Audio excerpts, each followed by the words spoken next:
नमस्कार भाइयों, विश्व ऑनलाइन फॉर्म सेंटर में आपका स्वागत है। आज पेश है आज के नौकरी व शिक्षा संबंधित समाचार। तो भाइयों, पहली न्यूज़ ये है कि एबिलिटी बेस्ड होंगे बोर्ड के प्रश्न पत्र। जो सीबीएसई है वो 9वीं से 12वीं तक के प्रश्न पत्र का जो पैटर्न है वो बदलेगा। और ये बच्चों के लिए खुशखबरी वाली न्यूज़ है, क्योंकि नए पैटर्न पर सैम्पल पेपर जारी होगा पहले। और 9वीं और 10वीं में 30% प्रश्न है वो multiple choice case study integrated प्रकार के प्रश्न रहेंगे और 20 अंकों के ऑब्जेक्टिव प्रकार के प्रश्न रहेंगे। जबकि निबंधात्मक जो सब्जेक्टिव हैं और शॉर्ट क्वेश्चन हैं वो 60 से घटाकर 50% किए जाएंगे। अब बच्चों को ये है, इससे ये फ़ायदा होगा कि रट्टा नहीं मारना पड़ेगा और ज्ञान गुणवत्ता पूर्वक होंगे सवाल। सीबीएसई दिल्ली कार्यालय की राष्ट्रीय एग्ज़ाम कंट्रोलर नीलम राय जी ने बताया कि अब बच्चों को रट्टा नहीं मारना पड़ेगा, ज्ञानवर्धक प्रश्न पूछे जाएंगे। योजना को इसी शिक्षा सत्र से शुरू कर दिया जाएगा। उन्होंने बताया कि मुख्य योजना बच्चों के माइंड को शार्प करने व माइंड को जांच परख करने वाले प्रश्न पत्र तैयार किए जाएंगे। तो ये भाइयों आज की बच्चों के लिए खुशखबरी वाली न्यूज़ है कि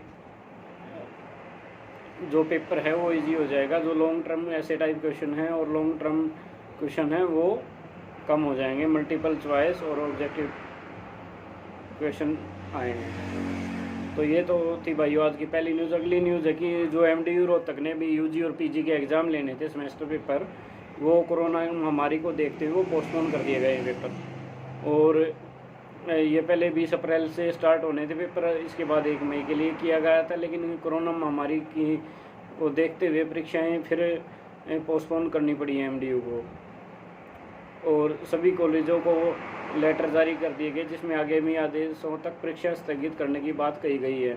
बता दें कि प्रदेश में भी कोरोना संक्रमण तेज़ी से अपने पैर पसार रहा है और नित्य रोज़ नए रिकॉर्ड कायम कर रही है। वही मृत्यु दर भी तेज़ी से ऊपर जा रही है इसलिए। और अगली न्यूज़ है कि जो प्रमोट हुए विद्यार्थियों को काउंसलिंग के अनुसार 11वीं में विषय मिलेगा ऑनलाइन भेजा फार्म। जो सीबीएसई की ओर से जो कोरोना संक्रमण के चलते 11वीं कक्षा में प्रवेश को लेकर एडमिशन को लेकर तैयारियां शुरू कर दी गई हैं। हरियाणा बोर्ड में साइंस विषय के लिए साइंस विषय में उत्तीर्ण होना जरूरी है। अगर कोई बच्चा साइंस लेगा तो उसको साइंस में पास होना ज़रूरी है, क्योंकि इसको इस शर्त को पूरा करना होगा। और मौलिक शिक्षा अधिकारी से सरप्लस जो गेस्ट टीचर हैं उनकी रिपोर्ट भी मांगी गई है। और विद्यार्थियों की जो बच्चे पास हुए हैं उनके टीचरों से काउंसलिंग करने की भी तैयारी की गई है, क्योंकि जो सीबीएसई में बच्चे पास हुए थे तो बच्चे को क्या आगे कौन से सब्जेक्ट में वो बेहतर कर पाएगा, इसके लिए मूल्यांकन करने के लिए टीचरों की ड्यूटी लगाई जाएगी सीबीएसई की तरफ से। और अगली न्यूज़ है कि आउटसोर्सिंग कर्मचारी हैं उनको हटाए जाने का मामला है सामने। और ये सिरसा की न्यूज़ है कि अन्य ज़िलों की बातें भी सिरसा सीएमओ ने भी ठेकेदार को पत्र जारी कर दिया। कोविड के दौरान इन कर्मचारियों ने अपनी जान जोखिम में डालकर ड्यूटी की है। ठेकेदार किसी कर्मचारी को नौकरी से हटाया जाता तो विभाग उसे ब्लैकलिस्ट करे, अन्यथा सर्व कर्मचारी संघ कर्मचारियों का साथ लेकर आंदोलन करने पर मजबूर हो। ये चेतावनी दी गई है। राजेश भाकर हैं जो जिला सचिव सर्व कर्मचारी संघ के सिरसा के, क्योंकि स्वास्थ्य विभाग में आउटसोर्सिंग पॉलिसी के तहत लगे कर्मचारियों पर नए ठेकेदार के आते ही नौकरी से निकाले जाने की तलवार लटकती साफ देखी जा सकती है। नए ठेकेदार बिना किसी कारण पुराने कर्मचारियों को नौकरी से निकालकर उनके स्थान पर नए कर्मचारियों की नियुक्ति कर रहा है। हालांकि इस संबंध में स्वास्थ्य विभाग के कर्मचारियों व सर्व कर्मचारियों संघ के पदाधिकारियों भी समझौते बिना किसी ठोस कारण के किसी कर्मचारी को नौकरी से नहीं हटाया जा सकता। इसके बावजूद भी वो हटा रहे हैं। ये तो भाइयों चलता ही है वैसे, लेकिन हटाना गलत है। जो कर्मचारी अच्छे से काम कर रहा है उसका गुजारा हो रहा है तो नहीं हटाना चाहिए। और अगली न्यूज़ है कि जो स्कूलों में चंडीगढ़ से लेटर आया कि स्कूलों में कार्य मुक्त नहीं होंगे सरप्लस एडॉक जेबीटी व अतिथि जो भी गेस्ट टीचर लगे हुए हैं, जेबीटी लगे हुए हैं, उनको नहीं हटाया जाएगा। जेबीटी की ज्वाइनिंग के लिए खाली माने गए हैं पद, और निदेशक ने, जो डायरेक्टर है एजुकेशन बोर्ड के, उन्होंने सरप्लस जो गेस्ट टीचर हों उनकी जानकारी मांगी है, और जो टीचर खाली हैं अभी उनके लिए स्कूल आवंटन करने का आग्रह किया गया है। और अगली न्यूज़ है कि रतिया से है कि रतिया में भी कोचिंग सेंटरों पर छापे से हड़कंप मचा। आधा दर्जन कोचिंग सेंटर खुले मिले हैं और बिना मास्क के पढ़ाई होते हुए मिले हैं। और नगर पालिका जो सेक्रेटरी हैं जो रतिया के सुरेंद्र कुमार जी, उन्होंने चेकिंग की है, और एसडीएम के निर्देशों के बाद नगर पालिका ने अपनी टीम का सहित कोविड सेंटर का निरीक्षण करने कोचिंग सेंटर का आधा दर्जन सेंटर, जिसमें से टोहाना रोड पर पालिका बाजार अधिकतर सेंटर खुले पाए गए। जब नगर पालिका सचिव सेंटरों पर निरीक्षण करने के सेंटर के अंदर वहाँ पर विद्यार्थियों द्वारा पढ़ाई की जा रही थी, तो जिसके संचालन उल्लंघन करने पर उनको 500 रुपये जुर्माना पर बच्चे किया गया, और खुले हुए जो सेंटर हैं उनकी रिपोर्ट बनाकर एसडीएम को भेज दी गई है। और अगली न्यूज़ है कि नई शिक्षा नीति लागू करने में हकेवी बना देश का प्रथम विश्वविद्यालय। जो महेंद्रगढ़ का विश्वविद्यालय है, वो जो नई शिक्षा नीति है लागू करने में, वो देश का पहला विश्वविद्यालय बन गया है। हरियाणा केंद्रीय विश्वविद्यालय जो सेंट्रल यूनिवर्सिटी है महेंद्रगढ़, तो वो पहली यूनिवर्सिटी बन गई है। और अगली न्यूज़ है कि वेतन नहीं देने पर निगम को फटकार। जो बकाया वेतन है, सुप्रीम कोर्ट ने मंगलवार को आदेश दिया कि आदेश के बावजूद डॉक्टर, नर्सों, शिक्षकों, सफाई कर्मचारियों को बकाया वेतन और पेंशन देने उत्तरी जो नॉर्थ एमसीडी उसको फटकार लगाई है। न्यायालय ने कहा कि हमारे आदेशों का पालन क्यों नहीं किया। इससे पहले भी नगर निगम ने न्यायालय को तेजी से बढ़ते कोरोना संक्रमण कर्मचारियों की वेतन बकाया और पेंशन नहीं दे पाया। उत्तरी नगर निगम ने न्यायालय से इस मामले में समय मांगा है। पूर्वी और दक्षिणी दिल्ली मार्च तक का भुगतान कर चुके हैं जो भी सैलरी है। और अगली न्यूज़ है कि कोविड-19 के जो कोरोना महामारी चली, ECHS क्लिनिक में 9 पर भर्ती को मंजूरी मिल गई है। और रक्षा मंत्री जो राजनाथ सिंह हैं, उन्होंने पूर्व सैनिक अंशदायी स्वास्थ्य योजना ECHS के तहत संचालित 51 स्वास्थ्य सुविधाओं में अनुबंध के आधार पर अतिरिक्त भर्ती को मंगलवार को मंजूरी दे दी, क्योंकि कोरोना महामारी को देखते हुए ये जो कच्चे कर्मचारी हैं इनकी भर्ती की जाएगी, जिसमें भर्ती किए जाने वाले कर्मी चिकित्सा अधिकारी, नर्सिंग सहायक, असिस्टेंट नर्सिंग, फार्मासिस्ट, ड्राइवर, चौकीदार शामिल है, जिन्हें स्टेशन मुख्यालय में रात की ड्यूटी के लिए 3 महीने तक काम पर रखा जाए। और ये आएंगे दायरे में इसमें जिनमें इसे पॉलिकॉन कर्मचारी को दायरा उनमें लखनऊ, दिल्ली, कैंट, देहरादून, कोटपुतली, अमृतसर, मेरठ, चंडीगढ़, जम्मू, नई दिल्ली, अम्बाड़ा, ग्रेटर नोएडा, गुरदासपुर, जालंधर, गुरुग्राम, होशियारपुर, मोहाली, चंडी मंदिर, गाजियाबाद जो हिडन का एयरबेस है, पठानकोट, लुधियाना, रोपड़, योल, जयपुर, पटियाला, नोएडा आदि इत्यादि शामिल हैं।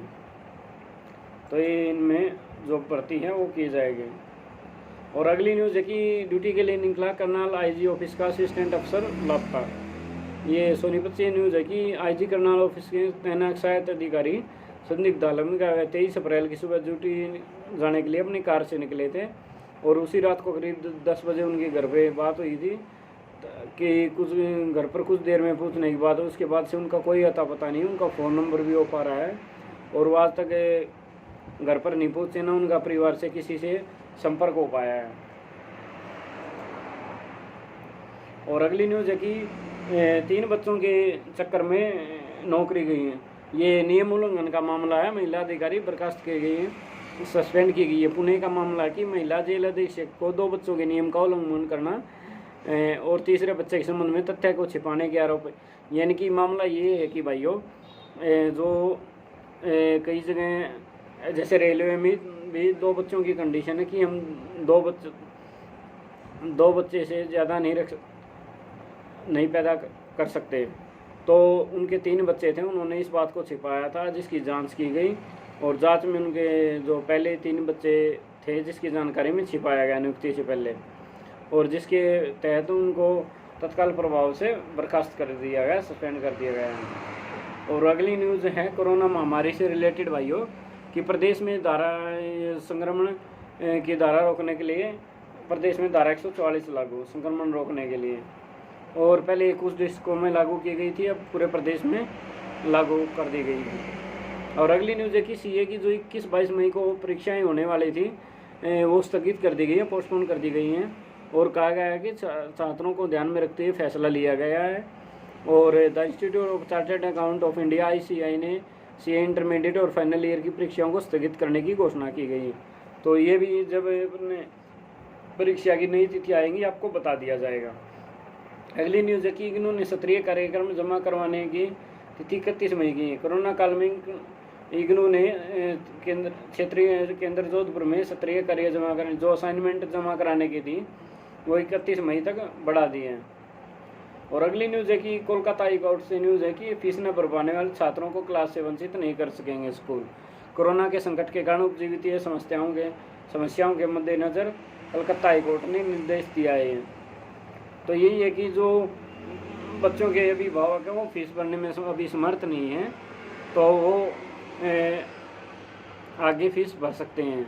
और पिछले साल 13 अक्टूबर को दिया गया निर्णय अगली सूचना तक लागू रहेगा। माता पिता को 30 नवंबर तक 80% बकाया का भुगतान करना होगा और उसके बाद वो अपनी इच्छा अनुसार भर सकेंगे।